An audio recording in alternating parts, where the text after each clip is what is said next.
Our next guest is a star man. He did it in 2015 in the end zone to beat Boise State, among many other highlights. He is the sideline reporter for the BYU Radio broadcast. His name is Mitchell Juergens on the Deseret First Credit Union hotline. Mitchell, how you doing, brother? I'm doing great. How are you? We are good, man. Fall camp starts at the end of this month. We're feeling good. What is this time like for the players as they know they're just a couple of weeks away from fall camp, which can be a grind, but perhaps it's a very exciting time getting ready for the season? Yeah, this is, as a player, when I go back, some of my most fun memories at BYU as a player were in the summers. You really get to build strong relationships with all the players because, you're out there grinding. You're out there trying to perfect your craft to get ready for fall camp. You should be in the best shape of your life going into fall camp. And so it's just a fun time for them to get their minds ready, kind of enjoy the last little bit they have until the grind really, really starts in fall camp when it's just football all day, every day. And so this is just a fun time to build relationships, build chemistry with a quarterback from a receiver standpoint. So it's a great time, and the anticipation's there, the adrenaline's there, and I think these guys are getting ready. I agree with you 100%, Mitch. That was definitely the funnest, only because there was no coaches out, so there's no authority. We could do whatever we wanted to do. But there was also some times where we had players, because there was the lack of authority, where they didn't have to show up. And I remember with us when we were playing, guys just couldn't come to practice. We didn't allow them to lift weights. Were there any guys that? Name names. Don't name names. But what were some of the things that you guys did to motivate those guys to get on the train? Yeah, so there were definitely those players. You're not going to have 100% dedication from every player as much as you hope for that. Reality is it's not going to happen. And so at that point, you really rely on the seniors and the leaders of the team. I know last year too, this BYU team had captains that were younger, that were juniors, and so those guys, they've got a lot of respect from players. And like you said, the coaches aren't out there, but when you've got your leaders of the team calling these players, calling these guys that maybe aren't as dedicated, and really motivating them, I feel like those types of players that aren't there as much, they respond really well to the leaders of the team. They're elected captains for a reason, and it's up to them to step up and take responsibility to ensure that those guys are there, that they motivate in the proper way. And so I think it's just a great time for those leaders to step up and show their leadership, demonstrate it, to get as many of their players there and dedicated as possible. Mitchell Juergens is on BYU Sports Nation. ESPN's Football Power Index came out yesterday, specific win percentages by game, which gives us something to talk about in July a little bit, right? The BYU is a dog in the first 4 and then a favorite in the last 8. So let's say BYU, they're projecting 7.5. Let's say 8-4 in the regular season. Would you take that even if BYU lost the first 4? No, I'm playing those 4 games, and I want to win all 4, obviously. But those are 4 games that if you start the season 0-4, for fans especially, it's deflating. You want to see your team win some big games. Those are the exciting ones that me as a player, I got so excited to play in. The first 4 games of the season that you worked so hard for over the summer. And so I would definitely, I'd play it out. I wouldn't take the 8-4 to lose the first 4 games of the season. I want to be, you can't take a guaranteed loss against Utah. It's time we beat those fellas. Yeah, amen and amen. So BYU's the only team, Mitchell, in the country to play 4 Power 5s to start the season. We've talked about it a lot, and we should. It's a tough haul. 3-4 at home, though. What would be an acceptable record in those first 4 for BYU, in your opinion? That's hard to answer because obviously you want... Hey, take off the player cap, bro. Let's go. You want 4-0. But we had this question. Back when I was a player, we had front-loaded schedules where it's like, hey, if BYU can get through September, at 3-2, or in the first 4 games they can just split them, go even 2-2, then that's a great start to the season, and I think fans will be on board for that.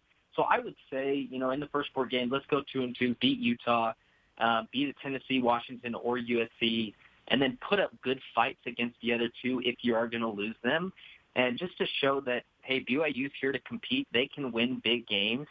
And to really just project them for the rest of the season. And we are favored the rest of the season, and I think that's just if you go 2-2, I think you could look at a pretty good record there on out, and just a good step forward from last year, kind of just those stepping stones to get back to where BYU needs to be as a program. So, Mitch, my concern with a schedule like this that's uploaded in the front is just the emotion. When I played and we played against Oklahoma or Florida State or whatever the case was, it was easy for us to get up because we knew we just had those 2 or 3 big giants.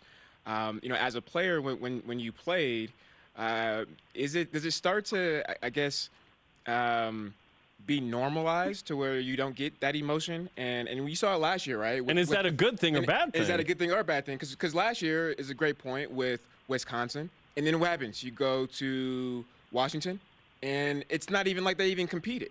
So, with your experience, how did you play, and how were you guys able to get up emotionally? Yeah, for me personally, and I know a lot of guys felt this way, every time you step on the field, you should have the mindset that, this could be the last time I play in a football game, and I'm going to give it my all and play like it's my last. And so that's really the mentality that these players need to have, because it's true. We beat Wisconsin last year.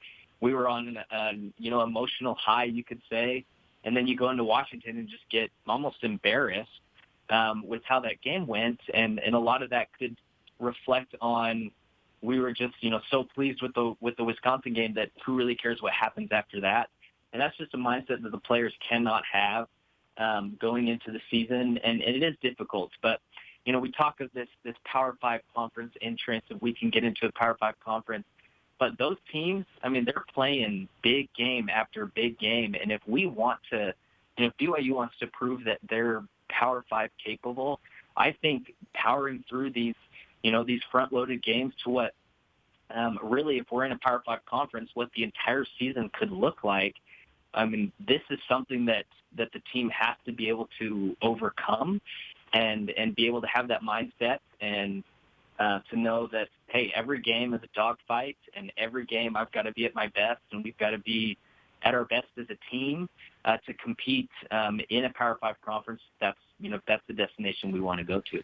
That would definitely be ideal, yet I think if BYU goes 500, we'd all be happy, right? I feel like 2014 is probably the model for BYU football. And I've said, Mitchell, a bunch. I go, these schedules are too tough. I don't know what we're doing. If BYU doesn't win 10+, I don't think it matters nationally. In 2014, you start the season 4-0 and are ranked 19th. You're an integral part of that. There are 2 Power 5s there. You had quality, Houston. You go to Connecticut on the East Coast and win big. I feel like that would be more of the model for BYU if they want to make a splash. Because right now we're talking about if you go 500, sweet. What we should be saying is BYU needs to start the season 3-1. How do you feel about it, given that you were on kind of the last team to get out in front? Last year was 3-1, of course, but then you lose to Washington and Utah State. So how do you feel about it? Yeah, no, I completely agree. I want to run the table. I want to win all 4. But yeah, with that said, it's true. If you want to make a statement, if we want to put BYU back on the block, the mediocre 2-2 just it isn't good enough. And so I completely agree. I think if BYU goes 3-1, if they can go 4-0, then they're in some serious conversation for, is this the BYU team that we've kind of let go of in the past? And I was on that 2014 team, and that was a fun ride. We went 4-0, and it's just fun to be a part of as a player. You're laughing more in the locker room. You're smiling more. Guys have more of a pep in their step, and it's just a fun time. And I definitely think that's the goal.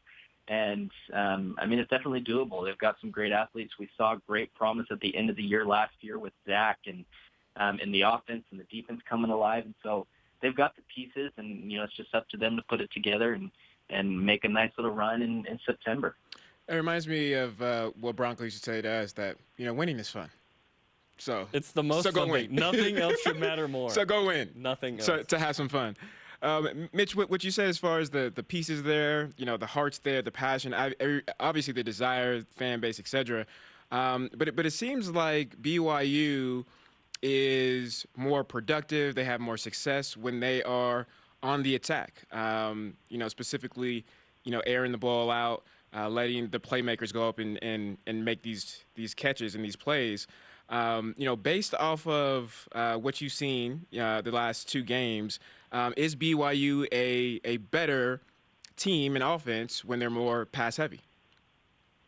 I honestly think they are. And, obviously that depends on, the receivers and tight ends need to step up, and even the running backs out of the backfield need to prove that they're playmakers and that they can, Zach can trust that when he is going to throw a 50-50 ball, that they're going to come down with it.